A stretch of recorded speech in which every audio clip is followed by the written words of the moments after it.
Itu di ruangan itu. Mereka itu posisinya adalah Anda, pemerintah itu jahat selama ini sama kami.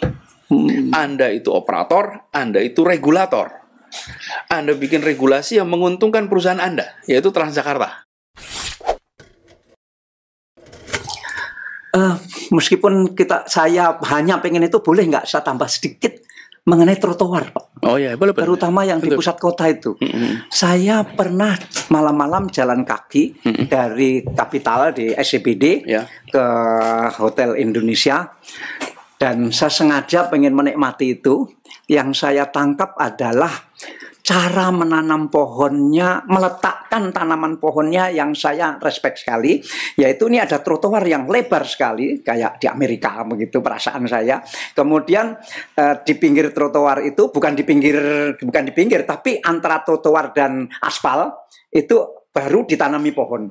Dengan demikian ketika saya jalan di trotoar itu saya merasa aman, saya merasa terpisahkan dari kendaraan. Kalau dulu trotoar, pohonnya ditanam di tengah trotoar itu, kemudian kita merasa akan disenggol oleh kendaraan yang lalu lalang. Ini enggak. Ini kita jalan masih ada pelindung kita, yaitu pohon. Itu idenya bagaimana? Ya. Jadi gini, kita itu ingin agar semua jalur kita itu bisa digunakan untuk sharing, berbagi. Dan kita mengistilahnya complete street, sebuah jalan yang lengkap. Yang di situ ada trotoarnya, ada jalur untuk sepedanya, ada jalur untuk kendaraan, lalu ada juga street furniture, ada bus stop di situ. Nah, itu semua dibangun sebagai satu kesatuan. Padahal tadi ngomong soal posisi pohon itu memberikan rasa aman, dan pohonnya pun ditanamnya usianya muda padahal. Malah saya waktu itu agak mencela, Pak. Kenapa pohon ini ditanam masih muda begini? Kalau sekalian tanam yang sudah besar lah, sehingga langsung jadi gitu. Kenapa pilih yang masih muda? Jadi gini, sungguhnya tentu bisa ditanam yang lebih sudah jadi pohon itu, tapi kota ini tuh tumbuh padahal. Kota ini tuh berkembang, dan orang itu akan merasakan perubahan dari waktu ke waktu. Rumah pun begitu. Foto rumah Pak Dahlan tahun 90, tahun 95, tahun 2000 itu mengalami proses pertumbuhan. 10 tahun yang lalu belum ada yang ini, Pak. Misalnya gitu. Dan ini adalah bagian dari natural process untuk kita mengalami kota kita itu dinamis, berkembang. Seringkali kita orang melihat proses tumbuhnya. Seringkali kita datang sebuah kota yang udah jadi, lalu kita kepengen langsung begitu. Ini proses evolusi yang berjalan, yang orang tuh merasakan bahwa dulu pas saya mulai kerja di sini pohonnya baru sebesar ini nih. 5 tahun lagi udah segede gitu.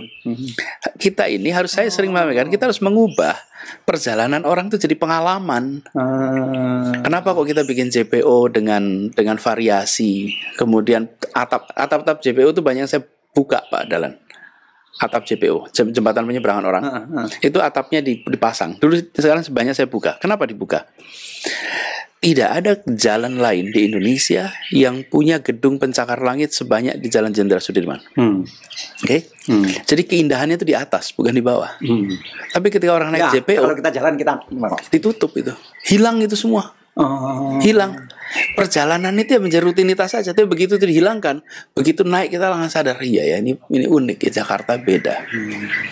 Jadi kami ingin perjalanan jadi pengalaman, experience. Sebenarnya kan kita kemana-mana juga, kenapa ke museum mau dapat experience, kenapa ke taman mau dapat experience. Nah, kenapa trotoar tidak jadi experience? Kenapa ruang-ruang ketiga ini tidak menjadi tempat di mana kita mendapatkan pengalaman yang baru setiap waktu?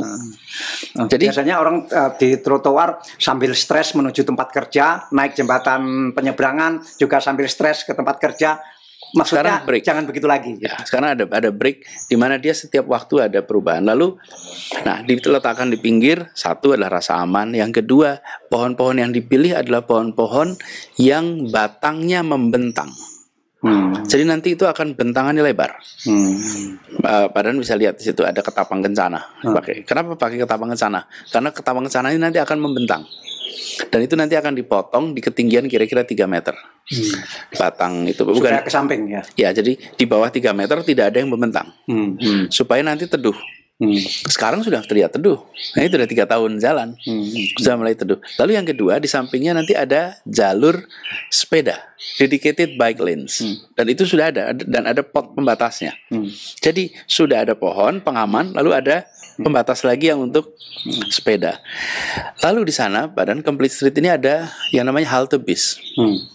Padahal nanti kapan-kapan kalau dari tempat Badan tinggal di SCBD itu mampirlah ke salah satu halte bis. Nanti Badan akan ketemu halte bis dengan peta rute-rute bis. Waktu saya naik bis ya beberapa waktu lalu belum ada itu. Tapi ya, itu berapa tahun yang lalu? Enggak, jadi mulai 2018 sebetulnya 19 itu sudah ada semua. 2019. Jadi haltenya itu penuh dengan informasi peta. Kita berada di titik ini. Ya kayak lalu, di luar negeri lah. Ya, kalau sekarang saya bilang kayak di Jakarta gitu kira-kira. Ya betul.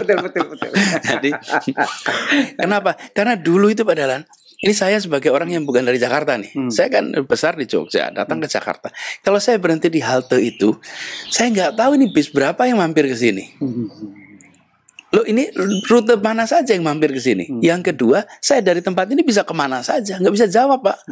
Terus kita tanya semua orang yang di sebelah kita, belum tentu dia lebih lama di Jakarta.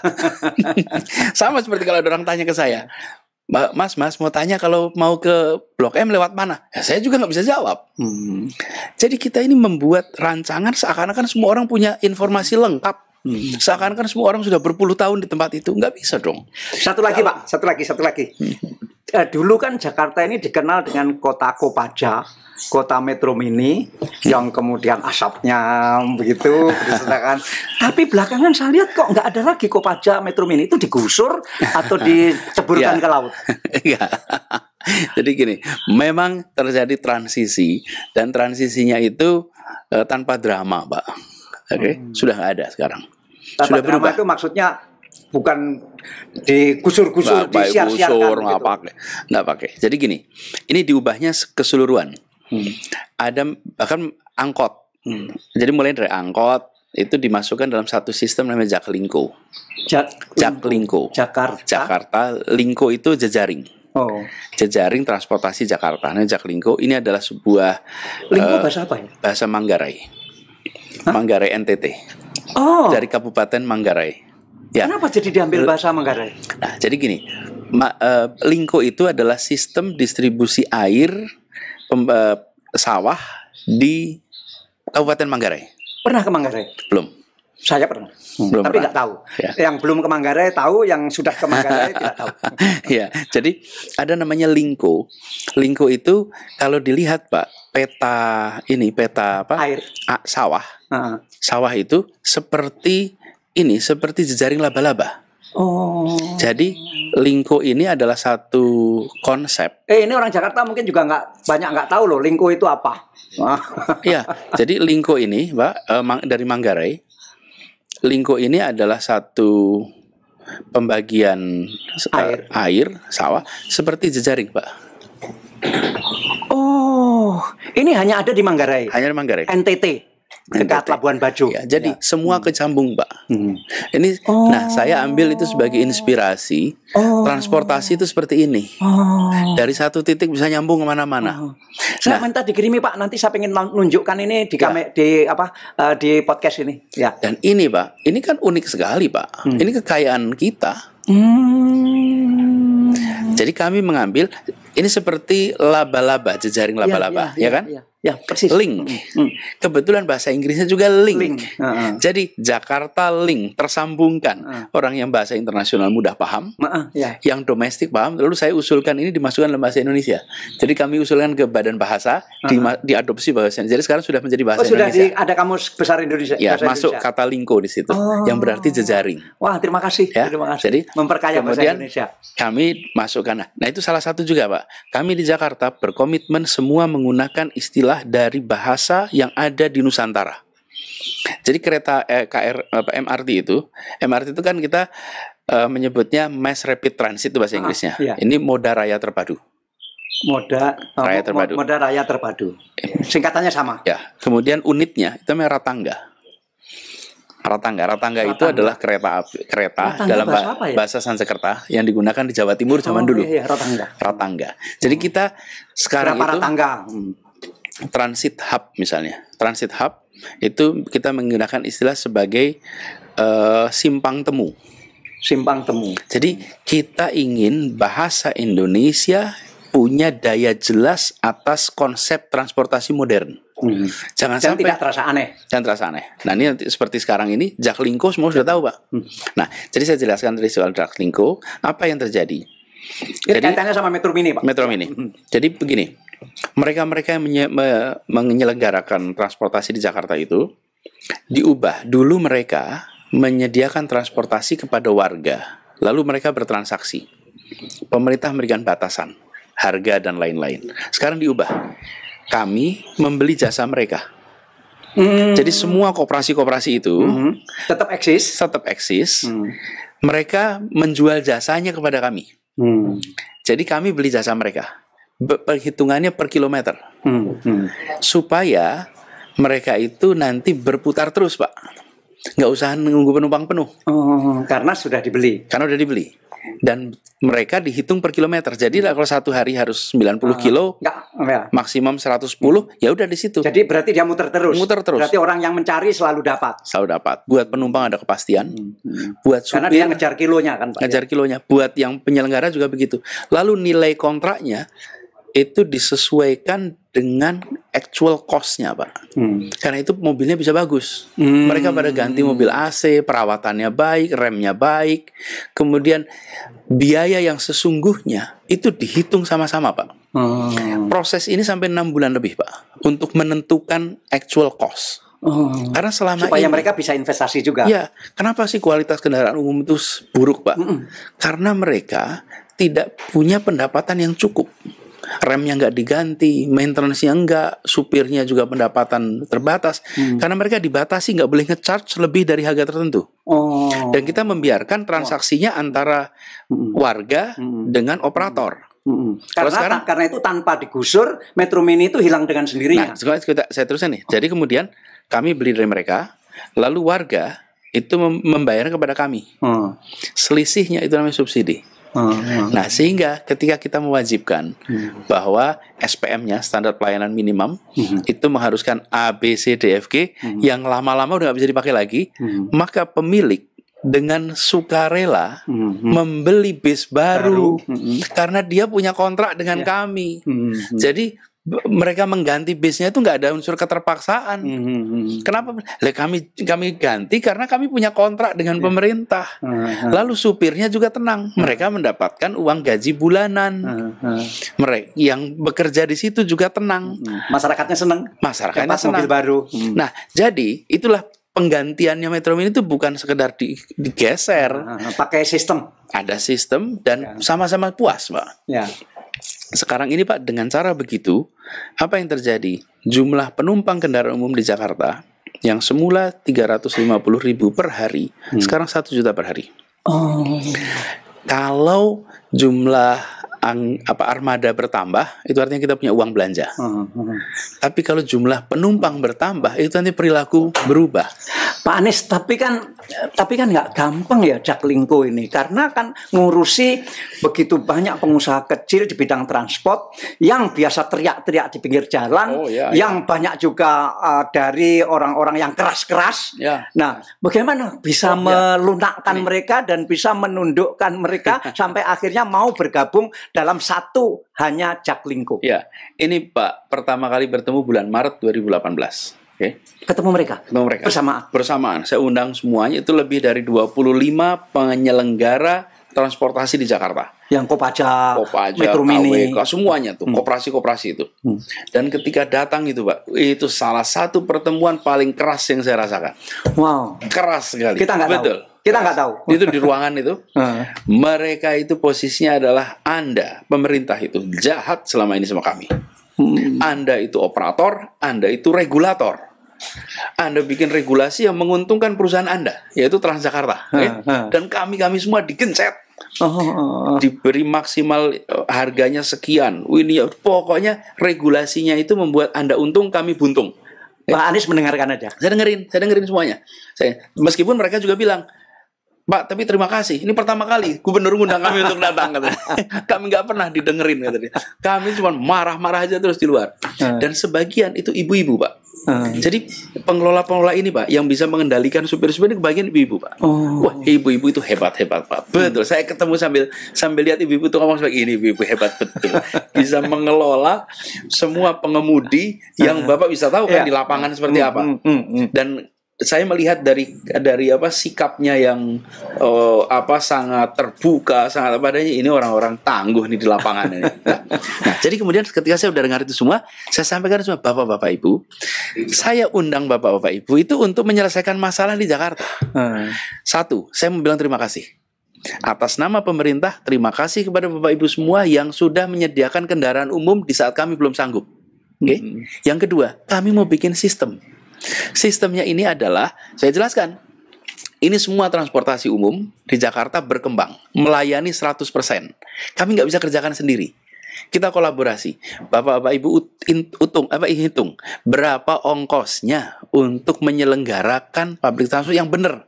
Karena mereka cerita, Pak, kami nggak bisa ganti rem, kami nggak bisa ganti kopling, kami nggak bisa itu. Dan ujungnya mobil kita rusak terus karena nggak cukup ongkosnya. Bapak Ibu hitung ongkos yang benar itu berapa, supaya mobil itu layak pakai. Biaya untuk supir, penyelenggaraan sumber daya manusia itu overheadnya berapa, hitung.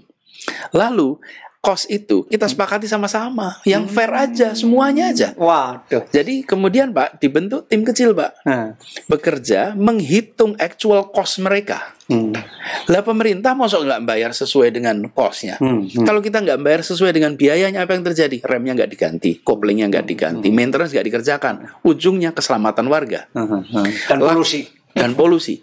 Begitu itu dikerjakan, Pak, 6 bulanan itu, Pak. Tapi memang keras.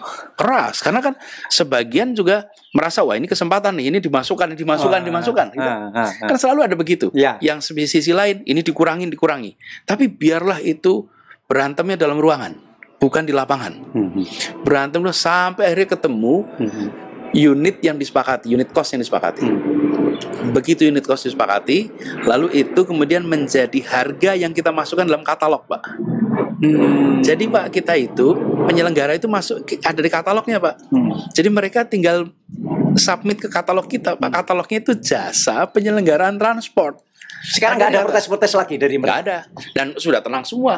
Bahkan supir senang, penyelenggara juga senang karena biaya yang sebenarnya ditutup oleh pemerintah. Nah, biaya kemudian pendapatan dari penumpang kan nggak mungkin nutup. Saya beri contoh, Pak, misalnya nih, kalau per kilometer sebutlah Rp8.000, oke. Sementara orang bayarnya cuma 5.000, kan ada selisih 3.000, Pak. Dulu 5.000 itu untuk mereka, jadi 3.000 itu hilang, Pak. Nah, kalau sekarang 3.000 itu subsidi kita. Jadi yang menjadi penyelenggara transportasi dapat uang cukup, yang memberikan yang menerima jasa warga bayar juga sesuai dengan daya bayarnya.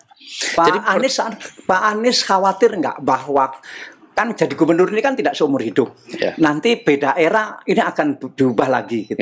Ini sudah masuk ke dalam sebuah sistem dan sudah dalam katalog kita. Jadi ini sudah dikunci sebagai harga, seperti kalau mau beli air minum harganya X, ya sudah ada di situ. Sekarang transportasi itu kalau bis mikro berapa, bis sedang berapa, bis besar berapa, sudah ada harganya. Itu sudah ditetapkan. Tapi, Pak, memang betul, Pak, itu pertemuan dengan penyelenggara transport itu salah satu pertemuan yang paling betul-betul tidak terlupakan, Pak. Tapi menyenangkan, Pak. Tapi LRT itu masih tetap diperlukan nggak, Pak? Dengan MRT masih. Bukan yang kereta sederhana, yang kereta pelan, light rapid transit. Light rapid transit masih tetap diperlukan. Masih tetap. Jadi sebenarnya backbone-nya itu nanti kereta. Backbone public transport, karena kereta itu punya daya angkut yang banyak. Tetapi first mile sama last mile itu penentu orang pakai kendaraan umum. Dari rumah sampai tempat kerja.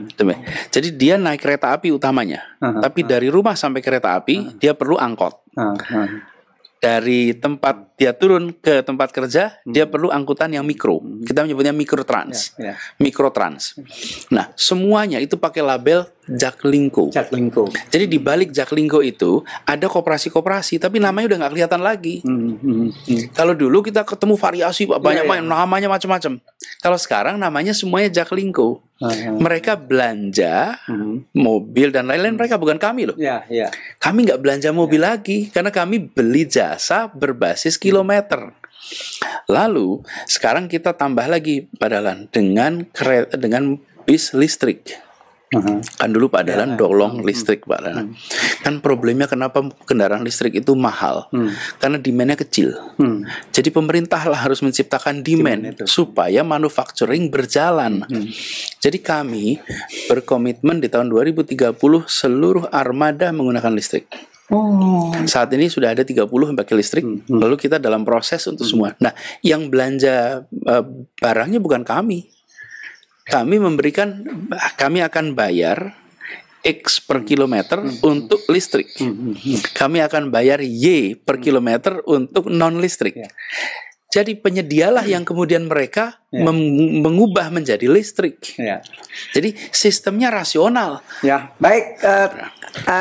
Memang keunggulan Pak Anies Baswedan ini menurut catatan saya yang sudah kenal lama adalah kemampuan berpikir sistematis, sehingga tidak tabrak sini tabrak sana, karena mungkin karena beliau lulusan Amerika, lulusan Chicago, doktornya di Illinois, dan saya waktu beberapa kali ke sana selalu mampir ke kampus itu meskipun hanya untuk lihat-lihat, dan kemampuan berpikir sistematis ini yang membuat Pak Anies tidak bisa meledak-ledak. Mungkin banyak orang kita yang suka meledak-meledak.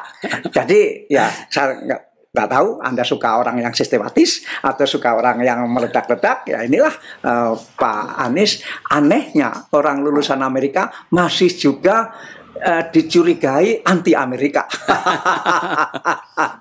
Tapi ya sebegitulah dunia. Terima kasih. Terima kasih Pak Anies. Pak Dahlan, terima kasih banyak. Terima kasih.